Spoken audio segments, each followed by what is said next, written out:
we're going through the three phases of the first section of the Nizikin, so to speak, of the first section of the gates, the three Bavas. So we began with damages.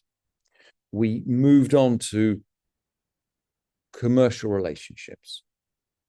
In Bava Batra, we're discussing relationships between partners or sharers in a shared estate, and particularly situations where one person can compel someone else to do something. So we've talked, for example, about the wall which had fallen down in the middle of the courtyard.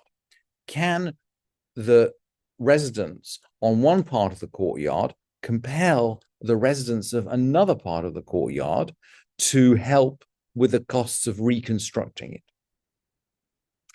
And the Mishnah, we're now in the fifth Mishnah of the first chapter.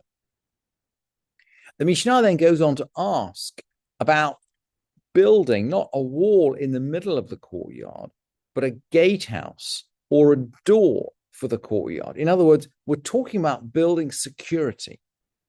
If we're building in security measures into our common space, and remember, almost every house in the time of the Mishnah opened into a courtyard. It didn't a shared courtyard. It didn't open out into the street. The courtyard would open to the street, but the house would open into a courtyard. So the security of the courtyard is effectively the security of the house, and it's shared.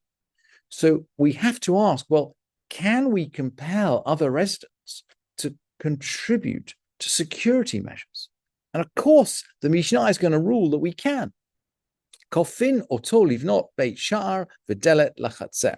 We compel someone to participate in building a beit sha'ar. That's a gatehouse. That's somewhere for the guard to sit. V'delet, and a door for the courtyard. In other words, if someone's resident in that courtyard, they have to contribute. They can't get out of it. And Rabban Gamliel is going to make a tiny reservation. Rabban Shimon ben Gamliel omer lochol hachatzerot ruyot leveit sha'ar.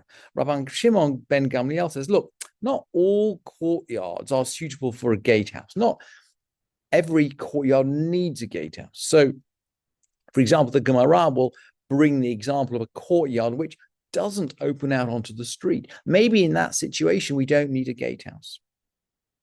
The Mishnah continues. Now we're in the situation of a town rather than a courtyard, but it's the same issue. Do people have to contribute to common defense? They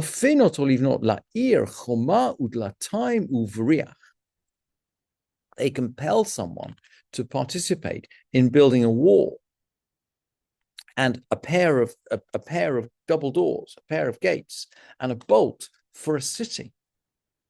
We have to fortify our city. There may be raiders. And again, Rabban Shimon ben Gamliel comes in. Rabban Shimon ben Gamliel omer, lo chol ha'ayarot ruyot lachoma. Not every city, not every town is suitable for a wall. In other words, maybe this town is not sitting in a border area. Maybe it's not liable for marauding troops. Possibly. And the Gemara, fascinating. Ask the question. Lememra deveit sha'ar ma'aliutahi.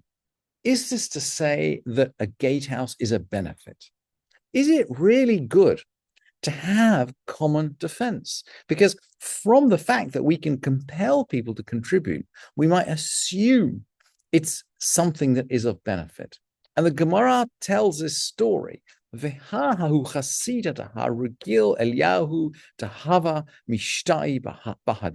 was this pious man, and Eliyahu, who used to come and visit him, used to come and speak to him. And what happened? Avad Beit Sha'ar, he built a gatehouse. And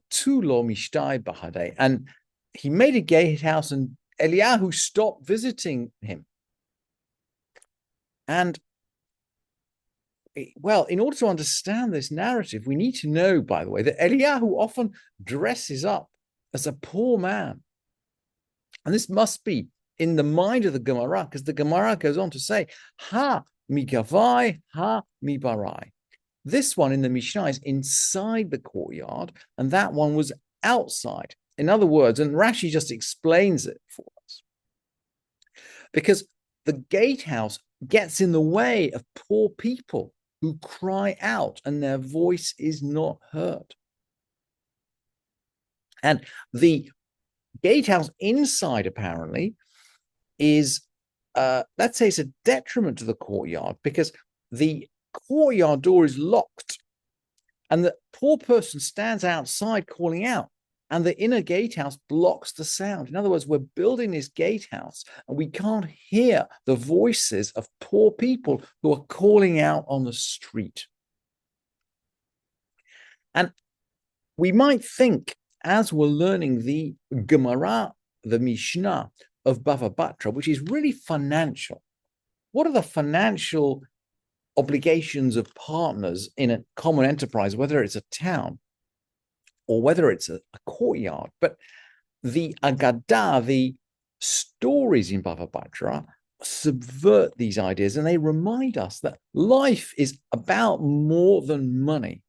Perhaps there's a financial obligation, perhaps there's a security obligation to make the courtyard secure, but there's also an obligation to remain open in some way to the world outside and to let people in. Otherwise, Eliyahu can't visit. And the Mishnah goes on, perhaps in this kind of theme, to ask, Kama Yehei Va'ir V'yeka Anshei Ha'ir. How long must a person be in town, i.e. live in town, to be like the people of the town? You know, how do we behave towards immigrants, towards people who come in? And it answers Shneim Asar Chodesh, 12 months. And this is financial, perhaps, because he's going to be liable for assessments and financial assessments to pay for stuff like gatehouses and doors and bolts and walls. But of course, we'll find in the Gemara that it's also related to his entitlement to charity. So when someone comes in, do we have to support him? The Mishnah goes on, Kanava Beit Dira, if he buys a dwelling place in the town, Harehu Ka'anshe Ha'ir Miyad. If he buys a dwelling place, he's like someone who lives in the town immediately. And there's a baraita in the Yerushalmi which we might just review. Tani Shahasham Shloshim Yom. If he stays there for 30 years, he's like someone from the town. As far as Ka'anshe Ha'ir Lekupa, for the charity chest. The parallel baraita in the Bavli, I think, says that the tamchui, the soup kitchen, is for anye olam, for the poor of the world. So for the soup kitchen, there's no requirement. You can just come in and eat. It's for the poor of the world. But if he stays 30 days, he can access the charity chest. Liksut shisha chodashim. If he stays 6 months, he can be given clothing. And then lifsim lezimiot 12 chodesh. And for assessments and penalties, 12 months. So we've seen throughout these Mishnayot that we talk about relationships with a chaver, and we've seen that this social the social inclusiveness has a limit, but nevertheless it is continuously there. We can't get away from it. We think this tractate is just talking about financial relationships, but it's talking about social relationships as well.